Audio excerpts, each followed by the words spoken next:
versículo 4, diz assim, Ageu 1:6. Tendes semeado muito e recolhido pouco. Comeis, mas não chega por fartados. Bebeis, mas não dá para saciar-vos. Vestimos, mas ninguém se aquece. E o que recebe salário, recebe para pôr no saquetel furado. 8. Subi ao monte, trazer madeira e edificar a casa. Dela me agradarei e serei glorificado, diz o Senhor. Glória a Deus. Amém. Podemos sentar.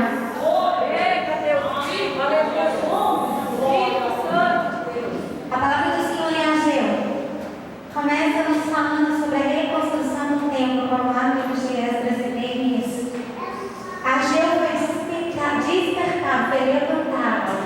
E a palavra do Senhor vem nos dizendo, aqui no versículo 1, que Deus começa a exortando o povo, a exortar o povo para reedificar o templo. Glória a Deus. O templo somos eu e você, somos nós. Aleluia, Jesus. E quando nós vamos lendo a palavra, aqui no versículo 4, o Senhor diz assim: acaso é tempo de habitardes vós em casas apaineladas, enquanto esta casa permanece em ruínas? Ele lança uma pergunta para o povo. O povo estava preocupado com a sua casa, com seus bens, com seus tesouros, enquanto a casa do Senhor estava destruída. Havia sido lançado só os alicerces. Ela não estava pronta. Tinha que ser terminada. Mas ao invés do povo terminar, o povo começou a se preocupar: tenho que construir minha casa, tenho que viver a minha vida. E tinham se esquecido do zelo pela casa do Senhor. Quando o Senhor despertou a minha e a sua vida, quando Ele nos chamou, foi para nós edificarmos a casa dele. Não foi para nós nos preocuparmos com nós mesmos, com a nossa própria vida, mas para nós vivermos a vida dele. Diga para o seu irmão: reconstruindo o templo. Reconstruindo o templo. Muitas vezes nós deixamos de receber do Senhor aquilo que Ele tem a nos entregar, porque o templo dele dentro de nós está destruído. E tem como o templo dentro de nós ser destruído? Tem sim, irmãos. Tem. E como tem? E se o seu templo estiver destruído, como disse a palavra aqui, onde nós acabamos de ver, o povo plantava, mas colhia pouco. Não tinha nada que chegasse. Trabalhavam, mas colhia tão pouco daquele trabalho. Ô Senhor Jesus. Trazendo para as nossas vidas de hoje. O que nós temos plantado diante do Senhor? O que nós temos apresentado diante do Senhor? Repara que o povo precisou ser exortado, precisou ser lembrado. Eles continuavam a vida dele como se não tivesse nada a fazer. E foi preciso o Senhor levantar e exortar, lembrar eles de que a casa do Senhor, onde os sacrifícios eram oferecidos, onde as ofertas de gratidão, as ofertas pelo pecado eram levadas, onde Deus os atendia, onde eles se encontravam com Deus, estava destruída. Eles não se preocupavam em o quê? Continuar nas suas vidas seculares. Semear uma boa semente e produzir frutos no Espírito.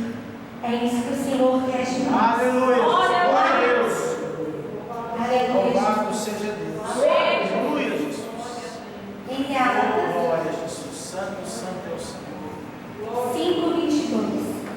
Mas o fruto do Espírito é o amor, a alegria, a paz, a longanimidade, benignidade, bondade, fidelidade, mansidão, domínio próprio. Contra estas coisas não há lei. Eita, Jesus. Aleluia. Louvado. Porque quando nós obedecemos os frutos do Espírito Santo, nós acabamos nos preenchendo com Ele. Nós acabamos preenchendo a plenitude do nosso ser com Ele. Não há espaço para outras coisas em nada. Amém.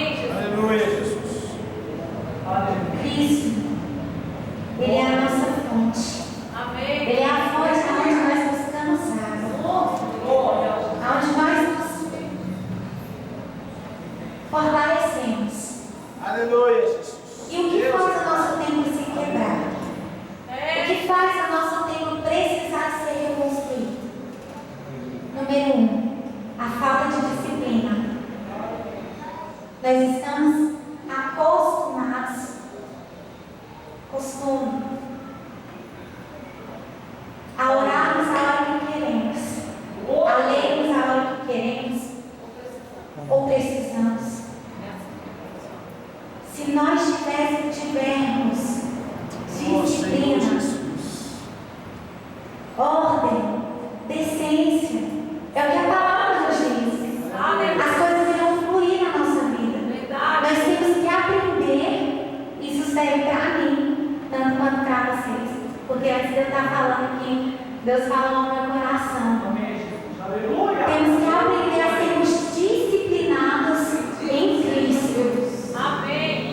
Eu não estou falando da disciplina terrena, não estou falando em disciplinados em Cristo. Verdade, Deus.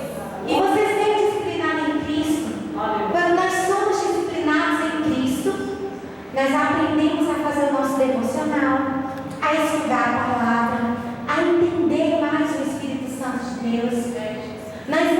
Quando nós temos o nosso devocional com Deus todos os dias, aquele horário, sabe aquele horário especial que você fala assim, agora eu vou falar com Deus, eu vou ler a palavra, eu vou estudar, eu vou orar, eu vou buscar. Quando nós temos esse horário com Deus, a hora certinha, você tem hora para comer, você tem hora para beber, você tem hora para tudo, por que não ter um horário para buscar a Deus? Aleluia, Deus. Às vezes a nossa vida é tão corrida que você, quando vai falar com Deus, você já está deitado embaixo da coberta e fala assim, Senhor, obrigado pelo dia de hoje. E aí, quando a situação aperta, todos os dias, meio-dia, você está lá. Jesus, eu estou aqui. Jesus, faz algo por mim. Jesus, muda a minha história. Por que não começarmos a aplicar na nossa vida antes das coisas apertarem? Por que deixamos para aplicar a palavra nas nossas vidas quando nós estamos no aperto? Quando nós estamos passando por luta? Quando nós estamos passando por dificuldade? Glória a Deus. E aí a palavra do Senhor, observe que quando você tem sede, você bebe água, essa sede ela é saciada. Mas se você bebe um suco, um refrigerante, ela é uma sede disfarçada. E muitas vezes nós temos disfarçado a sede que nós temos de Deus. Disfarçado a sede de Deus. Aleluia, Deus. Sabe o que é isso? Ai, eu senti de orar. Eu acho que eu não vou orar não. Ai, Senhor, mas o Senhor é tão bom. Deus, o Senhor é tão grande. E Deus está ajudando você no íntimo. Ele quer tratar com você no íntimo. A palavra diz que quando nós deixamos, nós temos que fechar a porta. Conversar com o Senhor no secreto. Aleluia, Nós temos que ter o nosso secreto com o Senhor. Nós não podemos disfarçar a sede que nós temos de Deus com água, usando refrigerante ou suco. Lá em Apocalipse 22. Aleluia, Jesus. No 21, 6 diz assim: e diz-me ainda, tudo está feito. Eu sou o Alfa, o Ômega, o princípio e o fim. Eu a quem tem sede, e a quem tem sede darei de graça da fonte da água da vida. Lá no 17, 22, 17, o Espírito e a noiva dizem bem, aquele que ouve.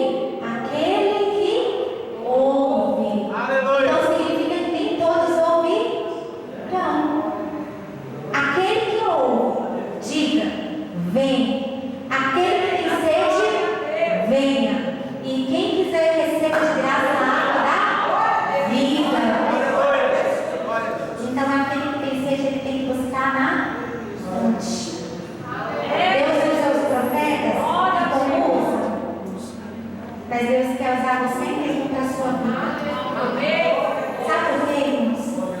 Porque quando Jesus voltar, eu possa ter feito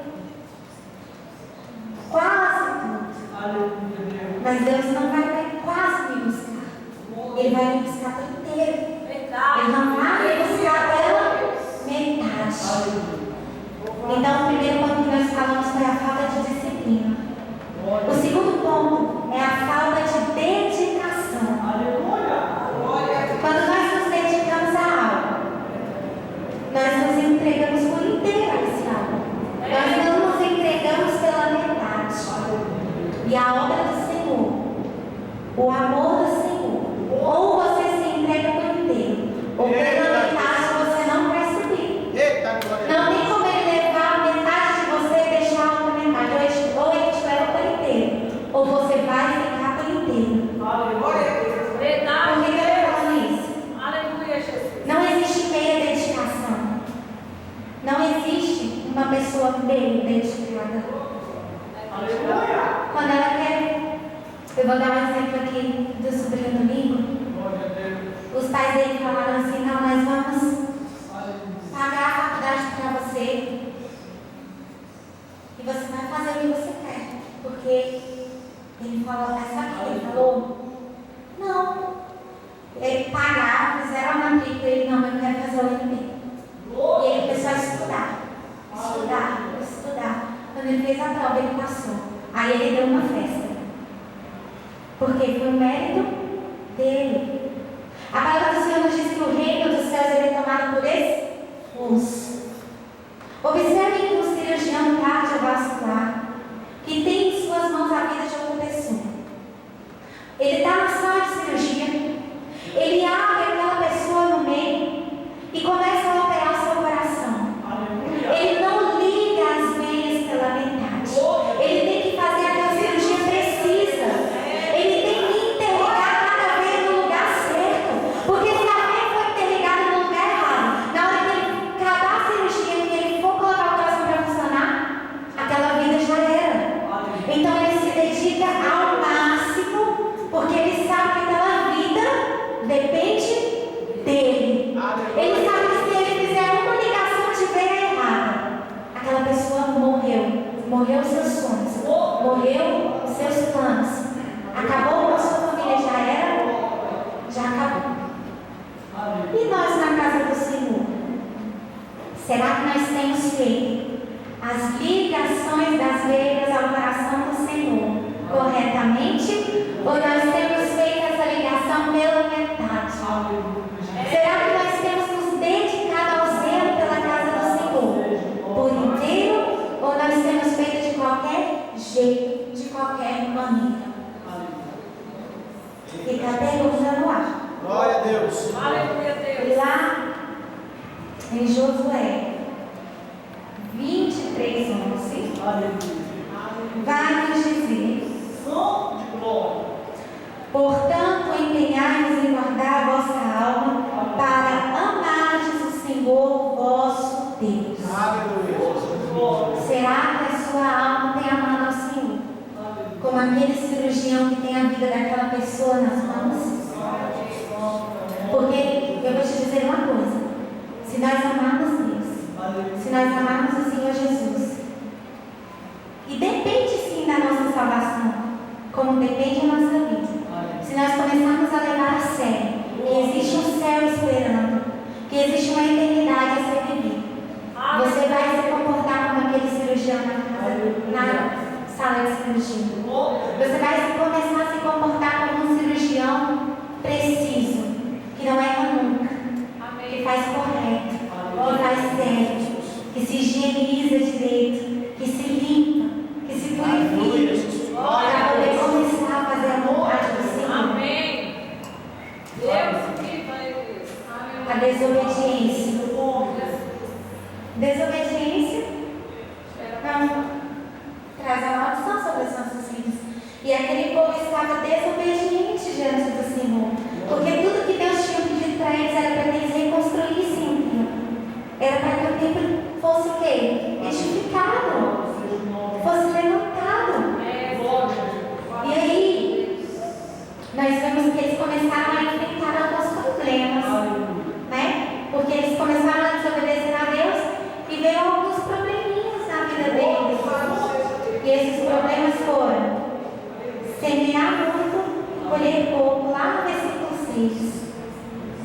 Às vezes você acha assim, a palavra vem dizendo aqui que eles comiam, mas não se fartavam, bebiam, mas não se saciavam, vestiam, mas não se aqueciam. Irmãos, o semear diante do Senhor, nós temos que gerar frutos. Nós somos árvores, nós somos instintados, plantados, e nós temos que aprender. E nós temos sim que dar frutos diante do Senhor. Porque a palavra do Senhor diz que se nós não dermos frutos, aquela árvore que não dá fruto, ela será cortada, arrancada, desarraigada. Será que nós temos gerado fruto para o Senhor? Quantos frutos você gerou no ano passado? Responda só para você, amém? E a palavra do Senhor vem dizendo assim, lá em Mateus 3:10. Glória a Deus. Santo de glória. Glória a Deus. Já está posto o machado à raiz das árvores, e toda árvore, pois que não produz bom fruto, é cortada e lançada no fogo. Aleluia, Jesus. Louvado seja Deus. E os frutos do Espírito Santo eu acabei de falar. Glória a Deus. Aleluia. Benignidade, bondade, Glória a Deus. Aleluia. temperança, Glória a Deus. domínio próprio. Aleluia. É o que o Espírito Santo de Deus te dá. Amém. Ele te dá o domínio próprio.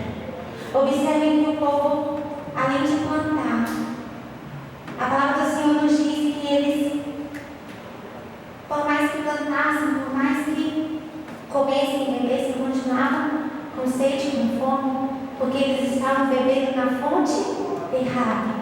Eles estavam disfarçando a sede de Deus com outras coisas que não eram as coisas que Deus queria que eles estivessem fazendo. E aqui a palavra vem falando assim. Aqui esse ponto, esse versículo, eu acho que para mim é um versículo chave. Quantas vezes nós passamos por problemas nas nossas colheitas? Você pensa que você vai colher algo e você, Senhor, eu colhi tão pouco. Você pensa que vai se fartar. Aleluia. E a fartura não vem. E você pensa que vai se saciar, que vai se vestir em nada. E o salário, que é o que vem falando no versículo 6, na última parte? Recebe salário, recebe para como um saquitel furado. Parece que escorreu pelas mãos. Foi embora. Sumiu. E a culpa, pelo jeito aqui, não é do devorador. Porque aqui não está falando que a culpa foi do devorador, do gafanhoto, do migrador, do cortador. Pelo contrário, irmãos, foi do homem mesmo. A culpa foi do próprio homem. E a palavra diz assim: assim diz o Senhor dos Exércitos, considerai o vosso passado, subi ao monte, trazei madeira e edificai a casa. Amém. É hora de nós considerarmos se a sua vida não vai bem, como foi dito aqui em alguma dessas áreas. É hora de você considerar, entrar na presença do Senhor, perguntar para Ele aonde você está errando e aonde Ele quer que você conserte. Glória a Deus.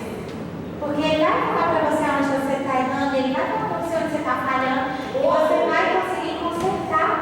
Lá no 9, diz assim: esperaste muito, eis que veio a ser pouco. E esse povo, quando trouxeste para casa, eu com um assopro te citei. Por quê? Diz o Senhor dos Exércitos: por causa da minha casa que permanece em ruínas, ao passo que cada um de vós corre por causa da sua própria casa. Por isso, o céu sobre vós retém o seu orvalho, e a terra os seus frutos.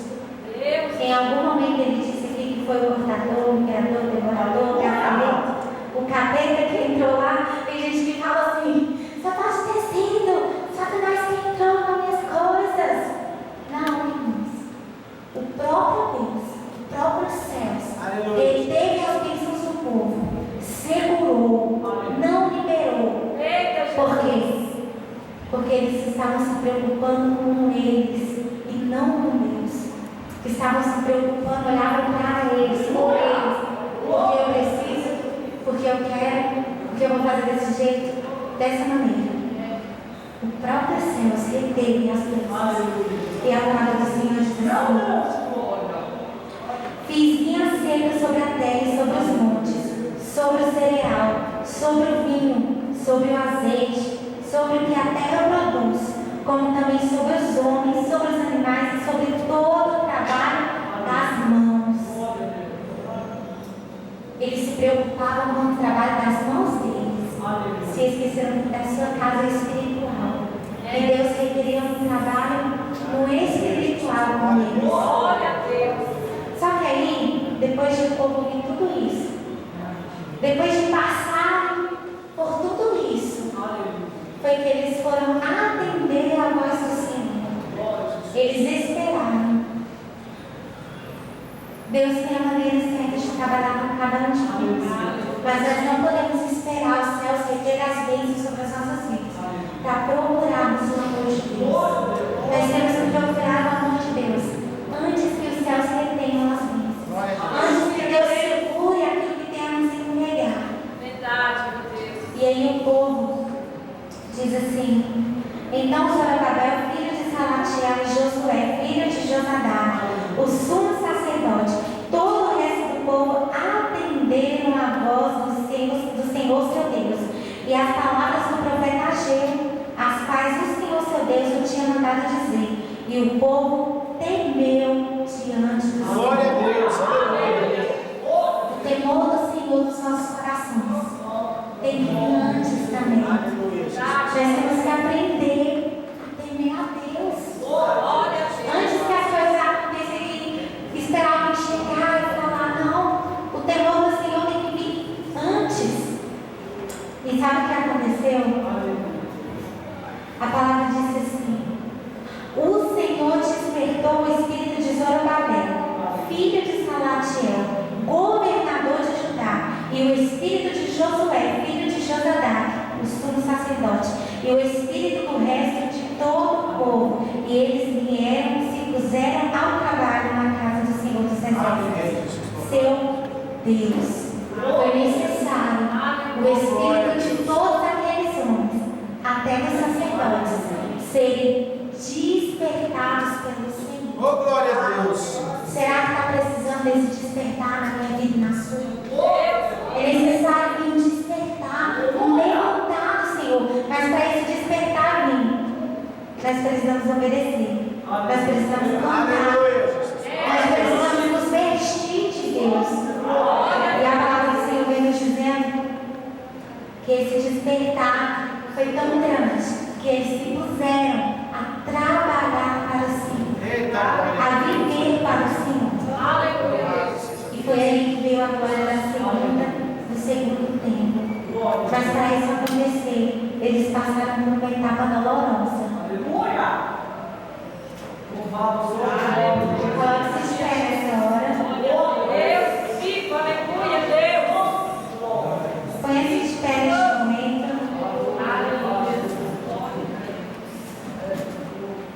Aqui em Efésios 6 diz assim: quanto a mais sede fortalecidos no Senhor e na força do seu poder, revestidos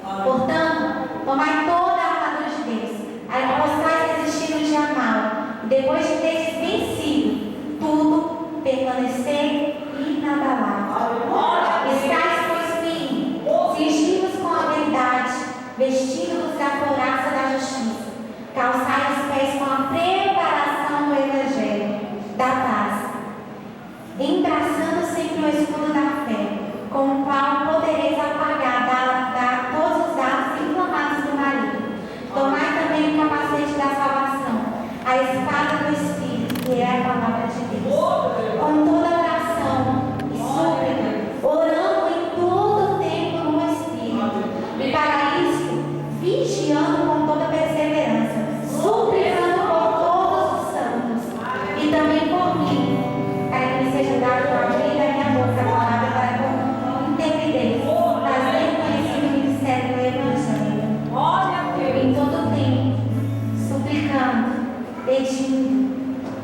Quando nós vamos ler a palavra, nós vemos que tem uma parte em que eles dizem assim: Senhor, aumenta a nossa fé. Aumenta a nossa fé. Amém, Jesus. Amém. Aleluia. Antes de você receber de Deus, você tem que buscar de Deus. Não se recebe o que não busca. Verdade, Deus. Não se recebe aquilo que não se busca. Verdade, papai. Se você quer receber, busque. Procure. Agarre, segure. É a sua vida que depende disso, é a sua eternidade. Não é só a sua vida aqui na terra. É a sua história com Deus, é a sua vida com Deus que depende disso. Tem que ser preciso. Nós temos que aprender a sermos precisos com o Espírito Santo de Deus, a fazer as coisas corretamente, a começar a perguntar: Senhor, será que eu tenho andado? Deus, será que eu tenho falado? Senhor, aonde eu tenho aberto brecha? Me ajuda a fechar. Muitas vezes nós abrimos brechas tão grandes na nossa vida que impedem o agir de Deus. É, Jesus. Nós cometemos erros que impedem também o agir de Deus. Então, nessa hora, enquanto o pastor estará louvando, daqui a pouco os pastores irão passar ungindo vocês, estarão passando ungindo vocês. Esse momento agora, enquanto ele está louvando, fala com Deus: Deus, como é o meu tempo? Como está, Senhor? Está só os alicerces? Senhor, se está só os alicerces, me ajuda a reerguer o meu tempo. Porque aqui, ó, ele vem falando com